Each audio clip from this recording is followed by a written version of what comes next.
Hello everyone, आप सबका स्वागत है फिल्मी धीरूभाई में। आज अपन बात करने वाले एक ऐसे सीरीज के बारे में जिसके बारे में काफी कम लोग जानते हो। मैं बात कर रहा हूँ फैमिली मैटर्स सीरीज के बारे में। ये सीरीज के बारे में काफी कम लोग जानते हैं। अगर आप लोगों को कोई ऐसी सीरीज देखनी की जो थोड़ी सी डार्क जोन में हो, थोड़ी बहुत कॉमेडी का तड़का लगाते हुए अपने को कुछ यूनिक और कुछ वैल्यूएबल प्रोवाइड कर जाए, तो भाई ये सीरीज डेफिनेटली आपके लिए बनी है। इस सीरीज में एक फैमिली को दिखाया गया। पहले तो आप उन फैमिली को देख के बोल दोगे कि ये सबके सब साइको है। वो एक शहर से दूसरे शहर ऐसा शिफ्ट करते रहते हैं क्योंकि उनका एक कोई फिक्स ठिकाना या फिर फिक्स एक सिटी में वो कभी रहते नहीं है। ऐसे में ही वो एक सिटी में आके रहते हैं और इन फैमिली का काम यही होता है कि अगर सोसाइटी में कोई इनजस्टिस कर रहा है, कोई अगर इनको बुरा काम करते हुए दिख गया, तो भाई समझो उसकी बैंड बज गई। ये फैमिली उनके साथ क्या क्या करते हैं, क्या नहीं करते, यही अपने को इस सीरीज में देखने को मिलता है। इस सीरीज में सबके पास एक पावर टाइप होता है। सुपर ह्यूमन या फिर सुपर पावर के बारे में मैं बात नहीं कर रहा हूँ। मैं इसमें जो है एक रियलिस्टिक अप्रोच लेके इन्होंने एक पावर बताई है कि कैसे ह्यूमन लेवल पे भी इनके पास कैसे पावर्स आ सकती है, और वो देखने में भी सच में बिलीवेबल लगता है जब वो पावर्स बताते हैं। कोई स्पॉइलर नहीं दे रहा हूँ मैं, ट्रेलर में भी ये रिवील किया है कि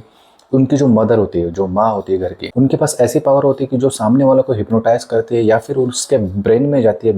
जो कोई भी सोसाइटी में बुरा कर रहे हो, अगर वो उसके हाथ लग गया तो उनकी माँ जो बताई गई सीरीज में, वो उस बंदे को करते हिप्नोटाइज, और हिप्नोटाइज करने के बाद उसके ब्रेन में जाती है, और ब्रेन में जाने के बाद उसको भाई जो ही लेवल पे टॉर्चर करती है। और वो टॉर्चर करते टाइम सामने वाले बंदे को रियल लाइफ में फील होता है कि हाँ, मेरे साथ ये सब कुछ हुआ है। तो एक बंदा उनके बच्चों को छेड़ देता है, तो फिर वो बच्चे उसको पकड़ के ले आते हैं। ले आने के बाद भाई उसका पैर को वो पूरा सीन बताया, काफी ब्रूटल बताया कि उसका पैर का मांस काट के साइड में रखते हैं।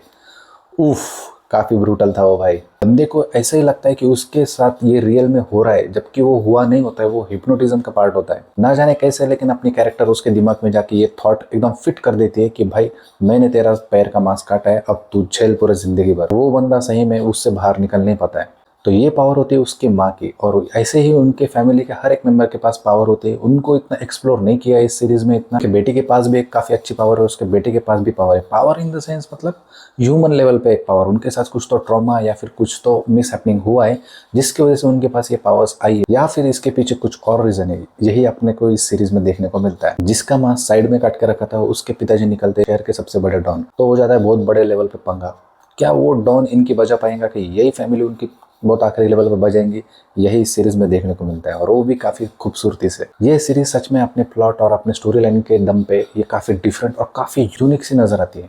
इस सीरीज का कॉन्सेप्ट इतना यूनिक और इतना अलग है भाई, सच में मैंने आज तक ऐसा कॉन्सेप्ट किसी भी सीरीज में नहीं देखा। मैं चैलेंज करता हूँ, अगर आपने इस सीरीज का एपिसोड 1 अगर लगा लिया, तो आप खुद ऑटोमेटिकली हुक हो जाओगे टोटली इस सीरीज से, और आप बिंज वॉच करके मानोगे नहीं। इस सीरीज एडिक्शन से लगा देती है भाई। जब तक कि आप इस सीरीज के 6 एपिसोड कंप्लीट नहीं करोगे भाई, आपका दिल रुकेगा ही नहीं। इस सीरीज को अभी तक पूरी तरीके से एंड नहीं किया गया है। मेकर्स की तरफ से भी कुछ कंफर्मेशन नहीं आया है कि इसको एंड कर दिया है बोल के। इसका सेकंड सीजन भी आने वाला है ऐसा बोल रहे हैं सब लोग। जो लोग अपने आप को के ड्रामा फैंस मानते हैं भाई, उन्होंने तो डेफिनेटली इस सीरीज को देखना चाहिए। आई थिंक उन्होंने देख लिया होगा, अगर नहीं देखा है तो भाई उनके जैसा बेवकूफ इस दुनिया में है ही नहीं। मैं लिख के देता हूँ, आने वाला टाइम में इस सीरीज के बारे में काफी चर्चे होंगे, काफी बात करेंगे लोग, क्योंकि अभी तक इसको कुछ रिकग्निशन मिला नहीं है भाई। अब तक के मजाक नहीं कर रहा हूँ मैं, इतने फैन फॉलोअर्स बढ़ जा रहे थे इस सीरीज के। मुझे ये सीरीज काफी पसंद आई है। मुझे इस सीरीज ने काफी सरप्राइज कर दिया भाई इसके यूनिक कॉन्सेप्ट के दम पे।